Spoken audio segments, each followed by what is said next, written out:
أعوذ بالله من الشيطان الرجيم بسم الله الرحمن الرحيم বিতাড়িত মরদুদ শয়তানের ওয়াসওয়াসা থেকে আল্লাহর কাছে পানা চাই। পরম করুণাময় আল্লাহ রাব্বুল আলামিনের নামে শুরু করছি। إن يوم الفصل كان ميقاتا يوم ينفخ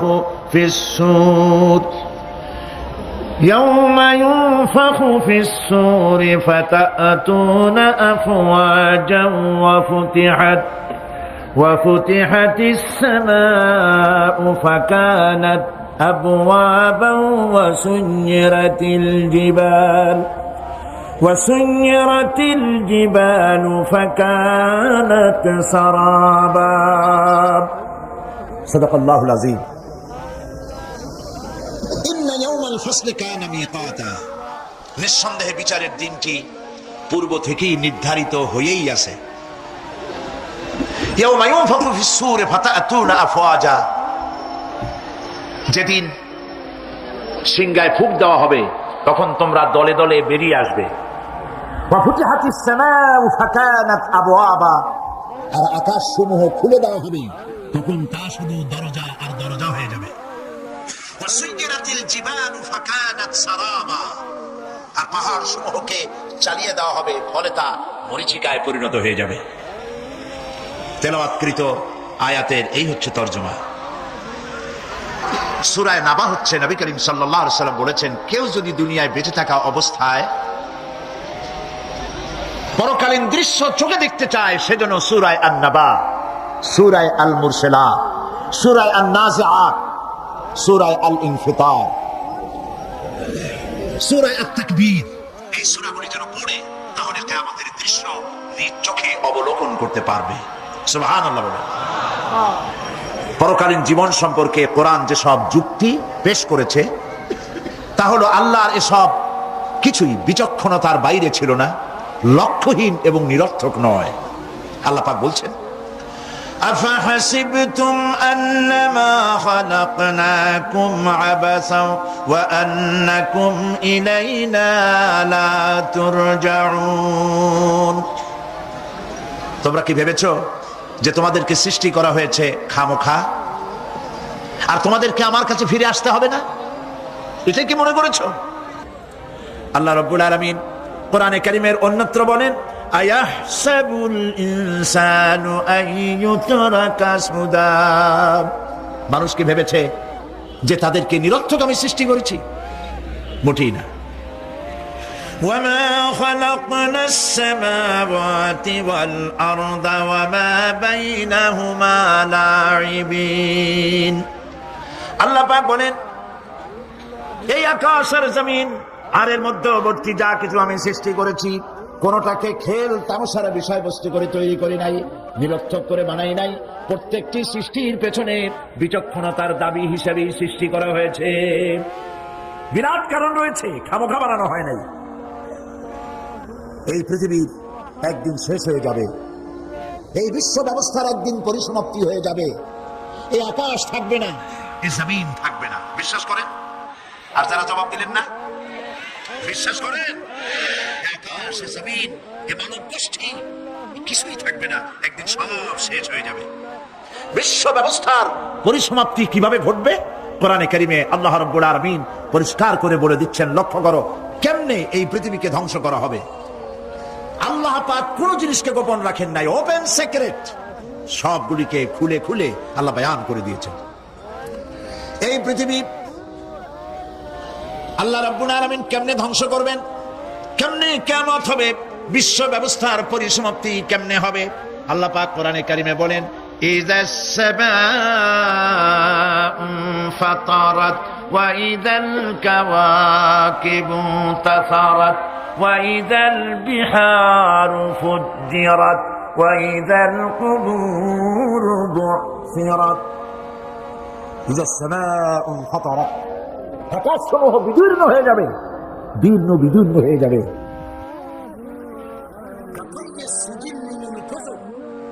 কিতাবের পৃষ্ঠা যেমন একটা একটা বই শুনতেছেন কথা? বইয়ের পাতা যেমন একটার পর একটা পড়ে, এভাবে উল্টাতে থাকলে এভাবে আকাশ সমূহ একটার পর একটা বইয়ের পাতার মতো পড়ে ভেঙে চুরে চুরমার হয়ে যাবে। সুবহানাল্লাহ। ওয়াইদাল কাওয়াকিবু ইনতাসারাত, সমস্ত তারকাগুলি বিক্ষিপ্ত হয়ে পড়তে থাকবে। তারকা, আপনারা কি মনে করেন নাকি যে তারকাগুলি আতশবাজি যেমন ফুটকে ফুটকে ওঠে, ওই রকম কতগুলি ছিটকে ছিটকে পড়বে, চোখে দেখা যাবে, মাটির সাথে কিছুই পড়বে না, এরকম মনে করেন নাকি? তারকা সম্পর্কে আপনাদের ধারণা কি? বিশাল তারকা। কত তারকা! সমুদ্রের বেলাভূমিতে দাঁড়িয়ে বালুকণাগুলি, সমুদ্রের বালুকণাগুলি গোনা যদি সম্ভব হয়, আল্লাহর আকাশে কত তারকা গুণে শেষ করা যাবে না। এ তারকা এতটুক নয়, যতটুক আপনি দেখেন বিশাল তারকা। যে সূর্য পৃথিবীর চাইতে 13 লক্ষ গুণ বড়, এরকম দেশ থেকে 2 অথবা 3 কোটি সূর্য খাইয়া পেটের মধ্যে হজম করতে পারে এমন হাজার হাজার বিলিয়ন বিলিয়ন তারকা আল্লাহ পাক গ্যালাক্সির মধ্যে পয়দা করে রেখেছেন। এগুলি যখন ছিটকে পড়তে থাকবে পৃথিবীর উপরে, ওয়াইদাল কাওয়াকিবু ইনতাসারাত, সমস্ত তারকাগুলি বিক্ষিপ্ত হয়ে পড়তে থাকবে। ওয়াইদাল বিহারু ফুজ্জিরাত, সমুদ্রগুলি দীর্ণ বিদীর্ণ হয়ে যাবে, সমুদ্রের পানিগুলি নিঃশেষিত হয়ে যাবে, তলদেশ ফেটে যাবে এবং তলদেশ থেকে অগ্নি উদ্গীরণ হতে থাকবে, সমুদ্রের তলদেশ থেকে। বিশ্বাস করেন? এই মাটির মধ্যে আছে না আগুন, পাথর পোড়াইয়া আলকাত্রার মতো লাভা বানাই দিতে পারে এমন প্রচন্ড উত্তপ্ত আগুন রয়েছে মাটির ভেতরে। সমুদ্রের পানি সমূহ নিঃশেষিত হয়ে যাবে, দীর্ণ বিদীর্ণ হবে, সেখানে আগুন জ্বলতে থাকবে। কি ভয়াবহ দৃশ্য হবে! আর কবরের মধ্যে যা কিছু আছে, কবরগুলি তা উদ্গীরণ করে দেবে। অন্য সূরার মধ্যে আল্লাহ পাক বলছেন, ইযাশ শামসু কুমিরাত ওয়া ইযান নুজুমু কাদারাত ওয়া ইযাল জিবালু সুজ্জিরাত, যখন সূর্যকে ঢেকে দেওয়া হবে, বিশাল সূর্যটা হারায় যাবে, আর তারকাগুলো বিপর্যস্ত হয়ে যাবে, পাহাড়গুলিকে চালিয়ে দেওয়া হবে। ফাইদান নুজুমু তুমিসাত ওয়া ইদাস সামাউ ফুরিজাত ওয়া ইদাল জিবালু নুসিফাত, যখন তারকা স্থিমিত হয়ে যাবে, তারকাগুলিতে কোনো আলো থাকবে না, আসমান বিদীর্ণ হবে, পাহাড় সমূহ উড়িয়ে দেওয়া হবে। সুবহানাল্লাহ, পাহাড়গুলি উড়িয়ে দেওয়া হবে। অবস্থা লক্ষ্য করেন, আকাশ ভেঙে ভেঙে পড়তেছে, তারকাগুলি বিক্ষিপ্ত হয়ে পড়তেছে, সব সমুদ্রের পানি শেষ হয়ে গিয়েছে, সমুদ্রের তলদেশ ফেটে ফেটে অগ্নি উদ্গীরণ করে দিচ্ছে, সূর্য ঢাকা পড়ে গেছে।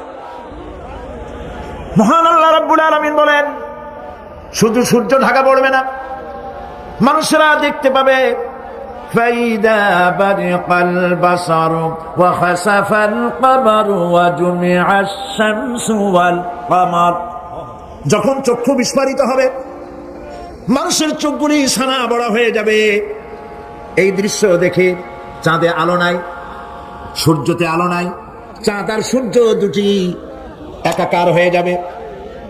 আল্লাহ পাক বলছেন, ওয়া হুমিলাতিল আরদু ওয়াল জিবালু ফাদুক্কাতা দাক্কাতান ওয়াহিদা, জমিন আর পাহাড়গুলোকে এর মধ্যে সংঘর্ষ বাঁধিয়ে দেওয়া হবে, পাহাড়গুলি উঁচু করে মাটির উপরে আছাড় মারা হবে, একই আঘাতে পাহাড়গুলি চূর্ণ বিচূর্ণ হয়ে যাবে। সুবহানাল্লাহ।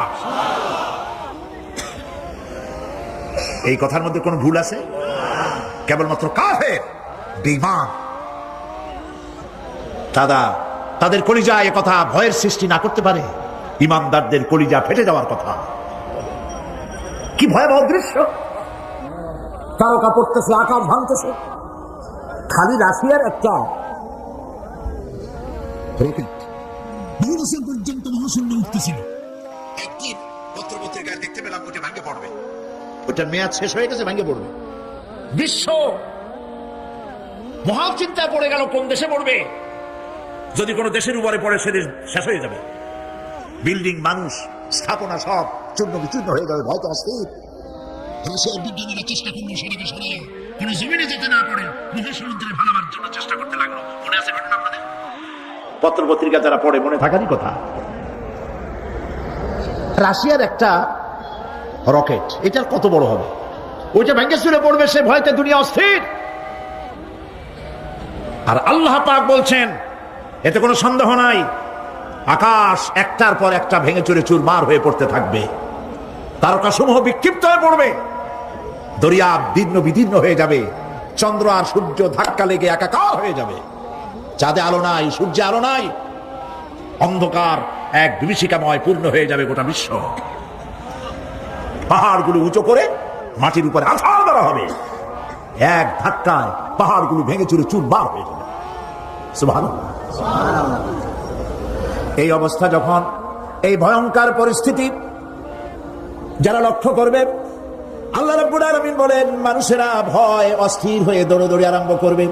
ইয়াকুলুল ইনসানু ইয়াউমাইদিন আইনাল মাফার। মানুষেরা পাগলের মতো শুধু দৌড়াদৌড়ি করবে আর বলবে পালাবো কোথায়, ভাগবো কোথায়, কোথায় যাব? আল্লাহ রাব্বুল আলামিন জবাবে বলেন কাল্লা লা ওয়াজারা ইলা রাব্বিকা ইয়াউমাইদিনিল মুস্তাকার। কখনই নয়, ভাগবার জায়গা নাই, পালাবার জায়গা নাই, আল্লাহ রাব্বুল আলামিনের আশ্রয় ছাড়া কোনো আশ্রয় নাই। এই বিভীষিকাময় দৃশ্য হয়ে যাবে, সব মরে যাবে, কেউ বাঁচবে না।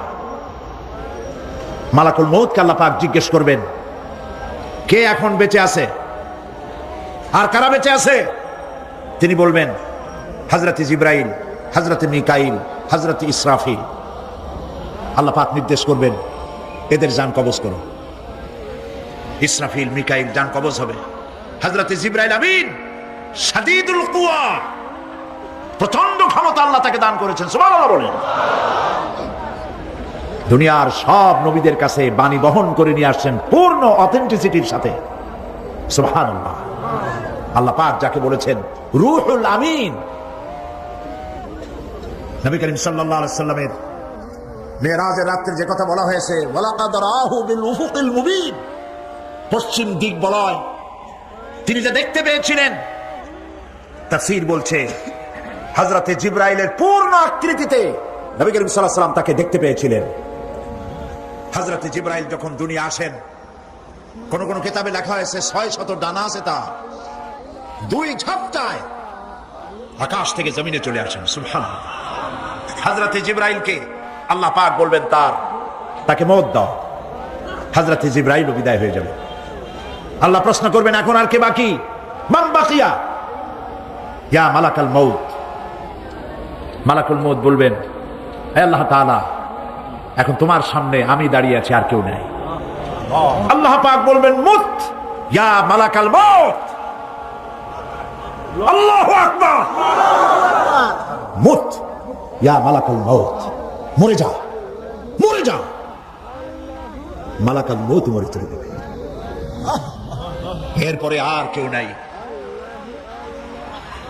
আল্লাহ রাব্বুল আলামিন এই অবস্থায় কত বছর কত কাল চলে যাবে আল্লাহ পাক ভালো জানেন, কেউ নাই। আজকের রাজত্ব কার? আল্লাহ প্রশ্ন করবেন আজকের রাজত্ব কার? আল্লাহ পাক আওয়াজ দিবেন, বলবেন আজকের রাজত্ব কার? কোন জবাব নাই, আকাশের নাই, জমিনের নাই, আকাশও তো নাই, কারো কোনো জবাব নাই। আল্লাহ পাক বলবেন লিল্লাহি ওয়াহিদুল কাহ্হার। আজ একমাত্র রাজত্ব হচ্ছে পরাক্রমশালী আল্লাহ রাব্বুল আলামিনের। আল্লাহ পাক বলবেন ইয়া দুনিয়া আইনা শুজারুকি, হে পৃথিবী তোর গাছগুলা কই? ইয়া দুনিয়া আইনা জিবালুকি, হে পৃথিবী তোর পাহাড়গুলা কই? আইনাল জব্বারিন, স্বৈরাচারেরা কোথায়?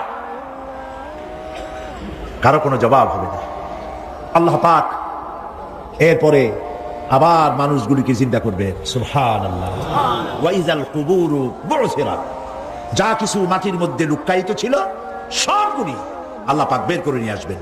হাসরের ময়দান হবে, উপস্থিত হবে সমস্ত মানুষ কেউ পলায় থাকতে পারবে না কোথাও। কুমিরে যারে খাইছে, বাঘে যারে খেয়েছে, আগুনে যারে পোড়াইছে, পানিতে যে পচে গেছে, পোকামাকড়ে যারে খেয়েছে, কোনো পথ নাই, সবাই আল্লাহর দরবারে উঠবে।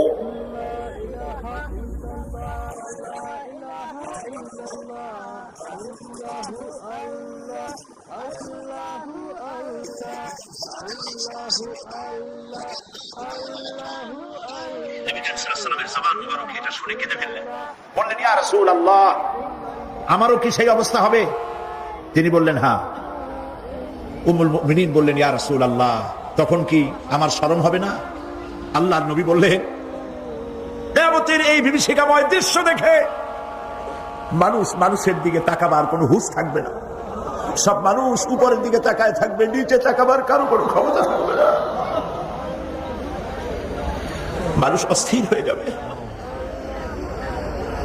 সেই হাসরের ময়দান বিচারক আল্লাহ রাব্বুল আলামিন প্রত্যেকটি মানুষকে তার কৃতকর্মের জন্য হিসাব দিতে হবে। আল্লাহ রাব্বুল আলামিন বলেন, পরকালীন জীবনের ব্যবস্থাপনাটা কেমনে হবে শোনো। ইন্নাস সামআ ওয়াল বাসারা ওয়াল ফুআদা কুল্লু উলাইকা কানা আনহু মাসউলা। কিয়ামতের দিন প্রত্যেকটি মানুষকে তার শ্রবণ সম্পর্কে, তার দৃষ্টি সম্পর্কে, আর অন্তঃকরণের কল্পনা সম্পর্কে প্রত্যেকটি ব্যাপারে আল্লাহ পাক জিজ্ঞাসা করবে। কান দিয়েছিলাম, কি শুনেছো? যা শুনছো তা আমল করেছো কিনা? আমার নিষেধ করা জিনিসগুলি শুনছো নাকি? কানের জবাব দিতে হবে। কান আল্লাহ পাক